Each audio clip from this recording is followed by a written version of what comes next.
이번 시간에는 영국의 사회복지 발달사를 살펴보겠습니다. 영국의 사회복지 발달사 보면 복지사, 복지발달사에서 가장 출제가 많이 되는 영역이 바로 영국의 복지사입니다. 영국의 복지사 먼저 차례대로 편년해보고 그리고 난 다음에 중요 사건 하나하나를 다시 상세하게 진행하는, 상세하게 살펴보는 그런 진도를 나가겠습니다.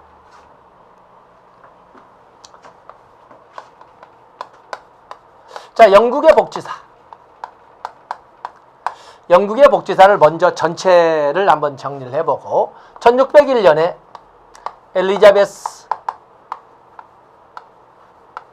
엘리자베스 구빈법이 등장을 합니다. 자, 엘리자베스 구빈법은 일명 빈민통제법이라고도 부릅니다. 그래서 구빈이란 제목은 달았으나 사실은 주민통제를 위해서 만들어졌다고 해서 그냥 이렇게 빈민통제법, 엘리자베스 빈민통제법이라고 이렇게 부르기도 합니다. 1662년, 61년 후인 1662년에는 정주법이 등장을 합니다. 거주 이전의 자유를 제한했다고 하는 정주법이 거주 이전의 자유.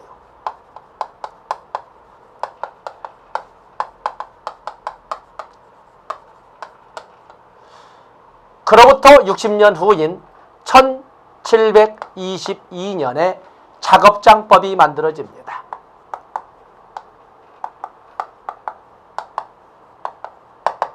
이 작업장법 그러면 이 작업장법에서는 원내구제 원칙, 원내구제의 원칙이 정립되었다는 것이 바로 작업장법이 되겠습니다만 인권유린의 문제를 이야기했지요. 지하감옥이란 말을 끄집어냈던 것이 작업장법.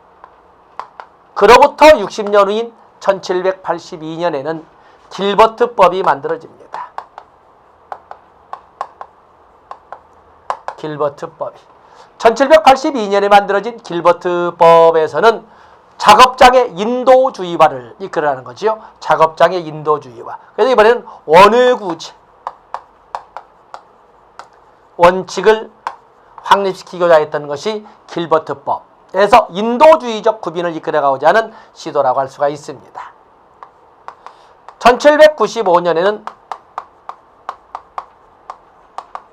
스피넨랜드법이 등장을 합니다. 스피넨랜드법. 이건 워킹 푸어를 대상으로 하는, 맞으면 극빈 근로자 가구, 빈민이 아닙니다. 극빈 근로자 가구를 대상으로 하는 임금 보조제도. 임금 보조제도의 기원을 가진 것이 바로 스피넨랜드법입니다. 양자의 공통점은 인도주의적 구빈이라는 거지요. 인도주의적 구빈. 다음에 이 1795년 스피넨랜드법이 나오면서 1833년에는 공장법이 만들어집니다. 공장법. 이 공장법이라고 해서는 물론 그 일부 내용입니다만 아동복지 관련 규정이 들어있죠. 그래서 공장법.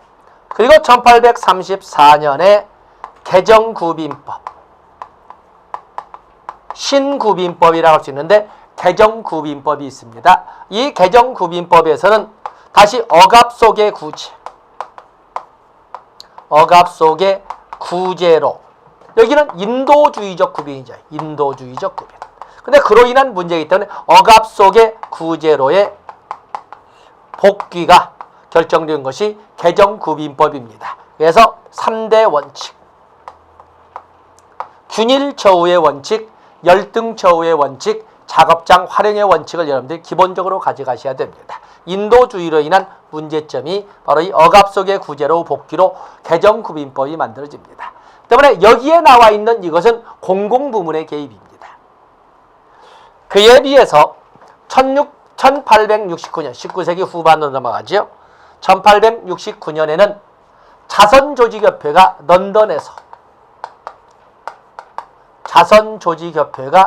런던에서 만들어집니다. 상류층에 의한 자선활동 정당화 노력의 일환으로 이렇게 만들어지고 1884년에 임보관 운동이 역시 런던에서 토인비호를 시작점으로 해놨는데 여기는 민간계, 민간 부문이죠. 민간 부문의 개입을 말합니다. 앞에 있는 것은 모두, 여기에 있는 것은 모두 공공부문의 개입을 말하는 것이고 여기는 민간 부문의 개입을 말하고 있는 거예요. 그렇기 때문에 1869년 자선조직협회와 1884년 인보관운동을 보통 사회복지 실천의 태동이다 이렇게 설명을 합니다. 다음에 19세기가 이렇게 넘어가면서 이 인보관운동은 1886년 미국으로 넘어가서 뉴욕 글린길드, 1889년 시카고의 헐하우스 등을 이렇게 쭉 만들어가는데 이제는 20세기로 넘어갑니다.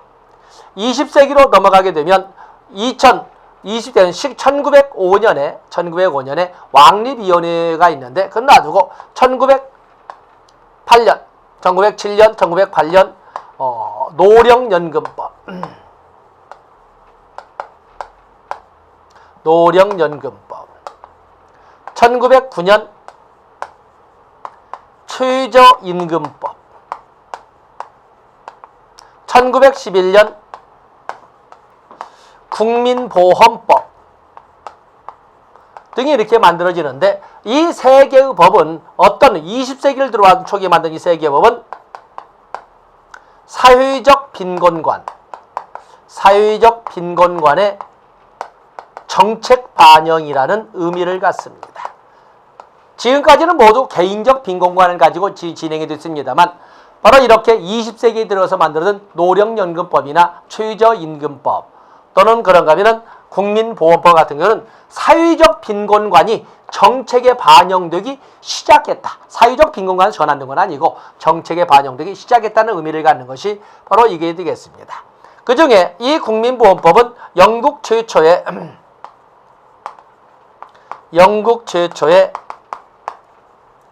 사회보험법으로, 여기는 사회보험법으로, 영국 최초의 사회보험법으로, 여기에는 우리가 생각하는 것과는 또 다른 법들이 쭉 들어 있습니다. 그래서 우리가 보면은 국민보험법의 의미라고 하는 것은 이제는 우리가 생각하는 정책의 기본 방향을 개인적 빈곤관에 찾지 않고 사회적 빈곤관에 찾되 그 출발점을 정립한 것이라고 볼 수가 있습니다. 그래서 거기 사회보험법을 이렇게 보시면 사회보험법에서 이제 국민보험법에서 본다면 거기는 영국 최초의 사회보험이자 두 개의 법으로 되어 있습니다. 하나는 건강보험과 실업보험으로 이렇게 되어 있습니다. 여기 내용 잘 갖고 가셔야 됩니다. 나중에 1935년에 만들어진 미국의 사회보장법은 노령연금과 실업보험으로 되어 있거든요. 근데 여기는 건강보험과 실업보험으로 되어 있습니다. 그래서 여기를 구별해서 착시하지 않도록 여러분들이 조심하시면 됩니다. 다음에 1942년으로 넘어가 보시면 영국 1942년에 보시면 베버리지 보고서,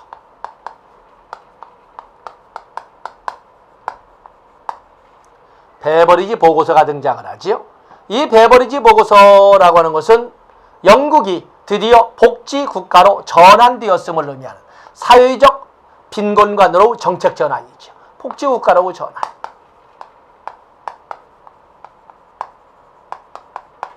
그래서 여러분 뒤에 정리하겠지만 오학과 그에 대한 대책이나 또는 사회보장제도의 신설과 더불어 세부적인 내용으로 사회보험과 공공부조 그를 바탕하기 위한 지탱하기 위한 기본 전제 조건으로서 세 가지 아동, 그렇죠? 수당, 가족수당이라고 합니다. 아동수당, 완전고용, 포괄적 의료 서비스, 또 운영의 6대 원칙 이런 것을 봐주셔야 됩니다. 그러면서 이거에 의해서 1948년 국민부조법이 등장하는데 바로 이 국민부조법은 구빈법 체계의 종식이라고 이렇게 설명을 합니다. 구빈법 체계가 문을 닫는 것을 의미한다. 자, 이런 것도 뒤에 살펴볼 겁니다.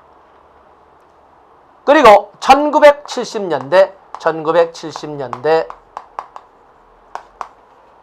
복지국가의 위기가 도래하고 그걸 막기 위해서 1980년에 80년에 대처리즘이 80년대 대처리즘이 신자유주의, 신보수주의를 바탕으로 해서 이렇게 자리를 잡게 되는 겁니다. 그리고 어느 정도 대처리즘이 보수당에 의한 대처리즘이 어느 정도 자리를 잡게 되니까 1997년에 토니 블레어에 의해서 1997년에 토니 블레어의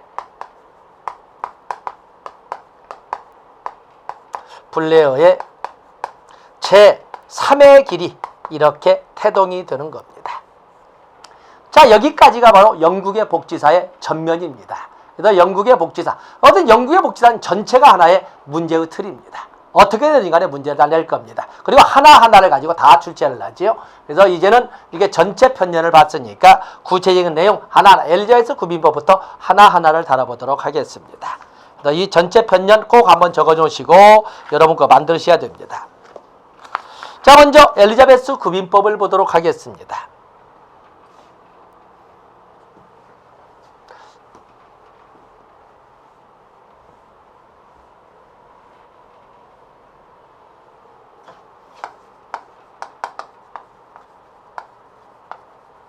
엘리자베스 구빈법.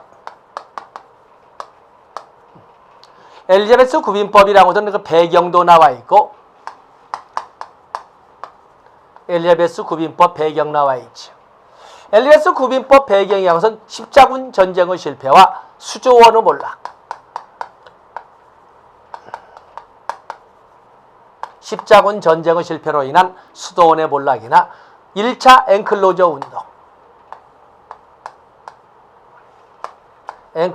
운동, 자, 이런 것 등이 배경이 되어서 당시 몰락한 농촌 경제에서 빠져나온 농민들이 갈 곳이 없으니까 도시로 그것도 십자군 전쟁 중에 만들어진 많은 신흥 상공업 도시로 몰려들게 되는데, 처음에는 그들에게 나눠주는 빵 정도야 아무런 부담이 되지 않았지만 그 몰려드는 수가 넘치다 보니까 이제는 내부 토착 빈민들의 불만들이 야기되고, 또 이렇게 밀려드는 이들에 의해서 사회 치안이 혼란스럽고 이렇게 어지러지다 보니까 기득권을 가진 주민들의 불만이 터져나오기 시작하죠. 그래서 목적은 구빈이라고 했지만 사실은 불황화 정리에 사실 더 초점이 있어요. 구빈을 앞세워놨지만 사실은 불황화 정리이기 때문에, 그래서 우리가 앞에서 본 것처럼 엘리자베스 구빈법은 일명 엘리자베스 빈민통제법이라고 합니다. 말로는 구빈을 내세우지만 불황화 정리. 그렇기 때문에 이 목적을 가져볼 적에 사회정책론으로 본다면 사회음모론, 사회음모론 또는 사회통제론의 입장에 있다라고 볼 수 있는 것이 대표적으로 엘리자베스 구빈법이 되겠어요. 이들은 재원은 주민들로부터 구빈세를 징수해서 이끌어가는데, 방법은, 대상은 우리가 구빈이라고 해서 빈민이라고 하지만 모든 빈민을 대상으로 하지 않습니다. 그래서 진입을 막기 위해서 해당 교구 3년 이상 거주자로서 플러스 신청한 자, 이렇게 거주 요건과 신청 요건 두 가지를 가지고 설정을 해요. 그래서 모든 빈민을 이렇게 설명하지 않습니다. 방법은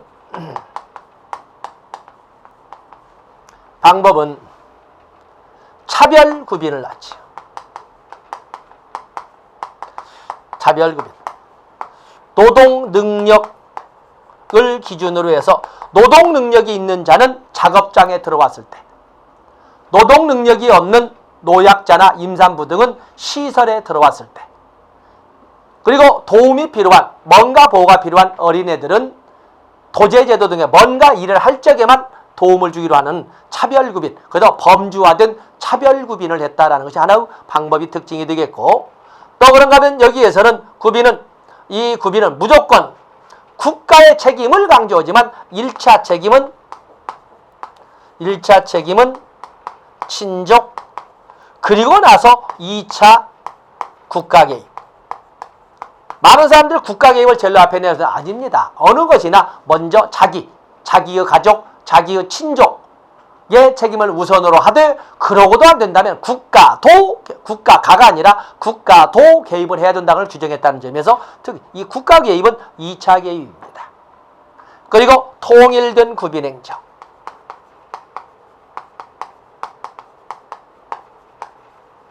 자, 이런 등등의 방법을 설명하고 이런 내용을 가지고 우리는 의미를 부여하고 있는 것입니다. 그래서 여러분들 228쪽에 보시면 거기 성립 배경, 엔클로저, 수도원 해산부터 시작해서 재원, 통일된 구빈행정, 빈민 구분과 대책으로 차별적 빈민 보호, 그리고 특징을 쭉 나열해서 빠져있는 거 여러분이 정리해 보시면 되겠습니다. 그로부터 61년 후에는 정주법이 등장을 하는데, 정주법은 결국에 우리의 경제나 우리의 고려시대 조선초나 중세, 서양의 중세는 똑같이 농사 짓는 방법은 휴경법이었어요. 1년 농사를 짓게 되면 최소한 1년 내지 2년은 묵혀뒀다가 3년 만에 짓게 되는데, 서양은 그것을 삼포법이라고 했어요. 농사를 짓고 난 다음에는 묵혀두고 그 다음에 2년 차에는 퇴비가 될 만한 풀을 심고 3년 차에 갈아엎어가지고 다시 농사를 짓는 방법인데, 문제는 농경지에 농사를 짓지 못하는 경우에는 그 농민들은 어떻게 살아갈 수 있느냐. 때문에 농한기라든지 그런 경우에 이들은 많은 사람들이, 농노들이 도시로 가서 그 기간에 먹고 살게 되는 겁니다. 근데 그것이 너무 지나치다 보니까 나중에는 농사가 지를 적에는 창원경기에 가서 농사를 짓지만은 농사를 짓지 않는 농한기에는 전부 상공업 도시에 가서 먹고 살게 됐어요. 처음에는 그러다가 다시 농사 질철이 되면 되돌아오던 사람들이 안 돌아오게는 거예요. 농촌 교구에서는 당연히 일손 부족으로 지주들의, 소위 영주들의 생산비가 증가되는 것이고, 그에 비해서 도시에서는 뜬금없는 이게 몰려들었던 농촌 빈민들이 되돌아가지 않으니까 사회적 비용이 자꾸 급증하는 것이고, 양자는 서로 다른 방향이지만 일손 부족 문제와 사회적 비용 증가라고는 또 다른 문제가 서로 이제 일치가 됨으로써 지방 교구마다 가지고 있던 불만들이 서로 합쳐져서 전국적 관행으로 하나의 법을 만들게 되지요. 구비는 해야 되겠지만, 하나님의 뜻에 의해서 구비는 해야 되겠지만, 구비는 누구에게나 해서는 안 되고 해당 교구 법적 거주권자에게만 구비를 하기로 하자. 그래서 아무리 다른 지역에서 왔다 해도, 가난하다 해도 다른 지역에서 온 사람들은 구비를 해서는 안 된다. 그래서 거주 이전의 자유를 박탈했다고 하는 것이 바로 정주법이 되겠어요. 그래서 여러분들 그 정주법의 내용, 의, 특징 보시면 조금 전에 설명했던 내용 알 수가 있습니다. 중요한 것은 그로부터 60년 후인 작업장법, 1722년에 만들어진 작업장법이 있습니다. 1722년에 작업장법이 만들어지는데, 이 작업장법은 구빈과 더불어 이윤 추구, 소위 이윤을 같이 추구하는, 구빈과 더불어 이윤을 추구로 하는 이런 그 법으로서 대상자는 노동 능력이 있는 빈민을 대상으로 이끌어가는 법이 바로 작업장법이 되겠어요. 그래서 노동 능력이 있는 자에게도 도움이 필요하다면 도움을 줘야 된다. 그러나 무조건 주는 건 아니고, 작업장에 들어와서 일을 할 때만 뭐냐면 도움을 준다. 이런 관점이었어요. 그래서 이것을 민간 위탁 경영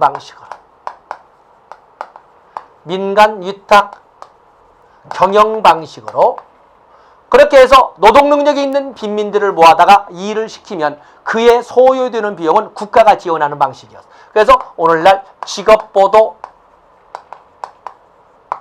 프로그램의 기원이라는 의미를 부여하는 것이 바로 이 작업장법이고, 당연히 구제를 하긴 하되 작업장에 들어와야만 원내 구제의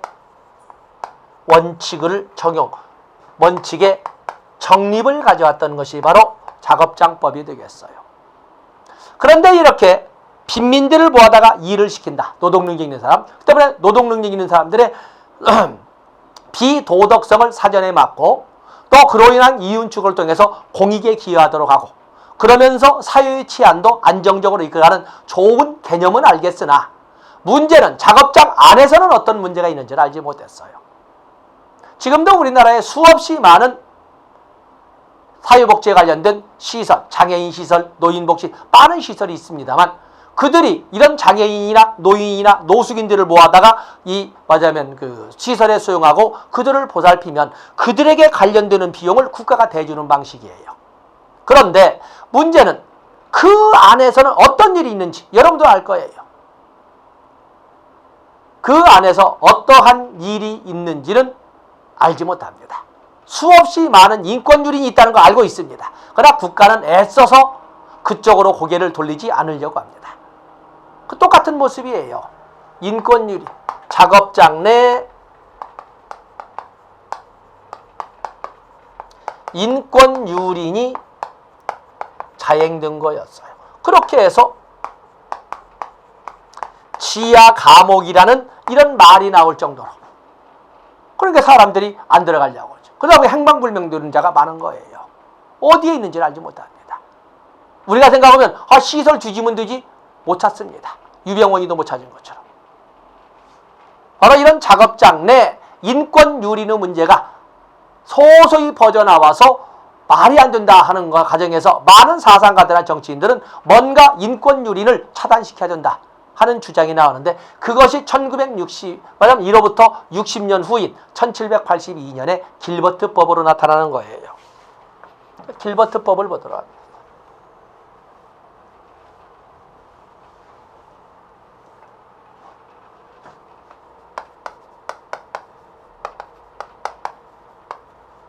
(1782년) 길버트법은 결국에 작업장 내 작업장의 인도주의화를 내세웠던 거였어요. 결국에 작업장법의 의도가 노동 능력이 있는 자도 도움이 필요하다면 도움은 주겠지만 단 이 일을 할 때만 빵을 준다. 그렇다면 노동 능력이 있는 자가 빵을 얻어먹고 싶어 한다면 이 일을 하면 될 것 아니냐. 꼭 가둬놓고 일을 시킬 필요는 없지 않냐. 그래서 원의 구제 원칙, 거택 보호 원칙을 제시했던 거였어요. 내가 제시라고 하는 이유는 이것은 강행법규가 아니라 의무법규였다는 거예요.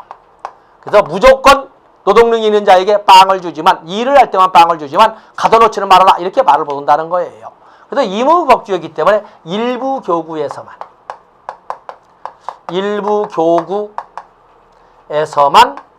수용을 했던 거죠. 그러면서 이 일부 교구지만은 또 다른 인권 유린을 차단하기 위해서 유급 감시 요원들을 두기 시작합니다. 그것을 오늘날 사회복지 전담 공무원의 기원이라는 의미를 길버트법에서 찾고 있습니다. 그래서 여러분들 거기 오면 229페이지 작업장법 이윤추구의 빈민구제라고 한다. 노동이 가능한 빈민을 고용하여 국부 증진을 기하기 위한 재정법이다.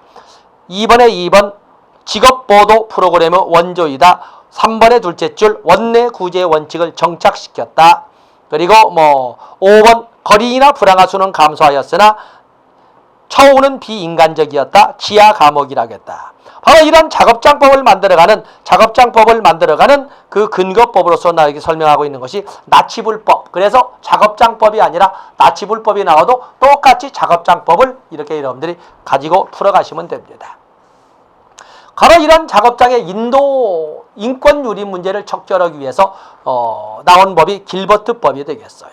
그래서 그 길버트법 보면은 1번에 2번 작업장의 인도주의화를 통해서 일괄정부제도, 전면 민간 위탁 경영제도를 없애버리게 되는 것이 바로 나와 있고, 또 그런가 하면은 거기 원내 구호 대책이다. 4번에 거택 보호를 최초로 인정하였다. 2번에 1번 두째 줄 원내 구제에서 일부, 바로 일부란 단어가 나와 있지요. 일부란 단어가 일부 원외구제를 도입했다. 다시 말해서 의무복지였어요.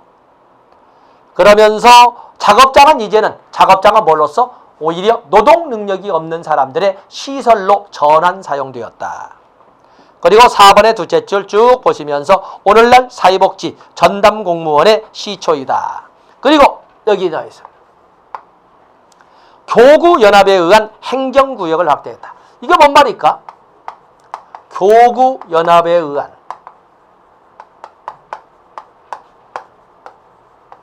행정구역 확대. 요건 뭔 말일까? 거기 보면 교구연합에 의한 행정구역을 확대하고 행정 합리화와 빈민처우의 개선을 도모했다? 결국에 작업장법처럼 안에 들어와서 일할 때만 빵을 준다가 아니라 일을 하면 빵을 준다는 거였어요. 그러면 상공업 도시와 같은 경우에는 뭐 요소의 일자리이기 때문에 뭔가 움직이면 일자리를 잡고 빵을 먹을 수가 있어요. 그런데 농촌교구는 농한기가 되어버리면 일을 구할 수가 없는 거예요. 그들에게 일하는다고 빵을 안 주면 안 되기 때문에 어디에서나 일을 하면 어디에서라도 일을 하면 빵을 주기로 한다 하는 것이 바로 교구연합에 의한 행정구역 확대가 되겠어요. 여러분들 고용보험법에 보면 취업촉진수당 나와 있지요. 거기에 보면 광역구직활동비가 있습니다. 광역구직활동, 직업능력 개발수당, 광역구직활동비, 이주비 있지 않습니까? 바로 광역구직활동비와 같은 것이 바로 이거예요. 어디서라도 일을 하면 빵을 준다. 꼭 자기 고향에서, 아무리 겉대보라 하지만 자기 고향에서만 일을 해야 빵을 주는 것이 아니라 어디에서라도 일을 하면 빵을 줄 수 있도록 해야 된다. 상공업 도시가 아닌 이상은 일자리가 구하기 힘드니까 해서 나온 것이 교구연합에 의한 행정의 합리화니 행정구역의 확대, 이게 설명이 되겠습니다. 바로 이런 의미 여러분이 봐주시면 됩니다. 다음에 1795년에 스피넨랜드법.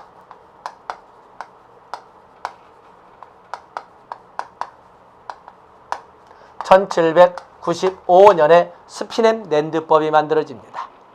이 스피넨랜드법은 대상이 빈민이 아니라 워킹푸어입니다. 워킹푸어. 극빈 근로자 가구죠. 극빈 근로자 가구.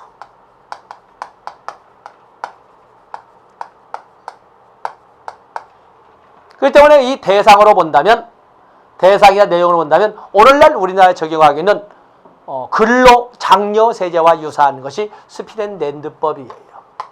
스피넨랜드법의 구비는 최저 임금 부족분에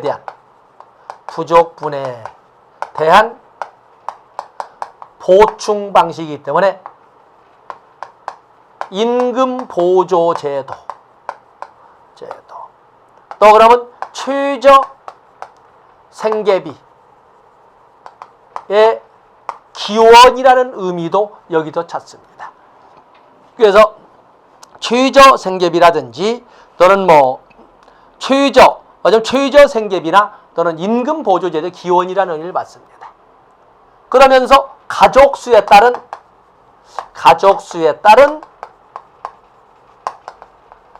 빵값으로 지원하기 때문에 일명 빵법이란 버크셔 지역에서 버크셔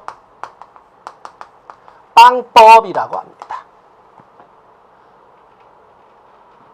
이 스피넨랜드법의 의의는 거택보호의 전국화를 가져왔어요. 길버트법에서는 그렇게 자유롭게 일하면서 빵 얻어먹도록 하세요. 그렇게 안 들어뒀더니 스피넨랜드법이 나오니까 어느 교구나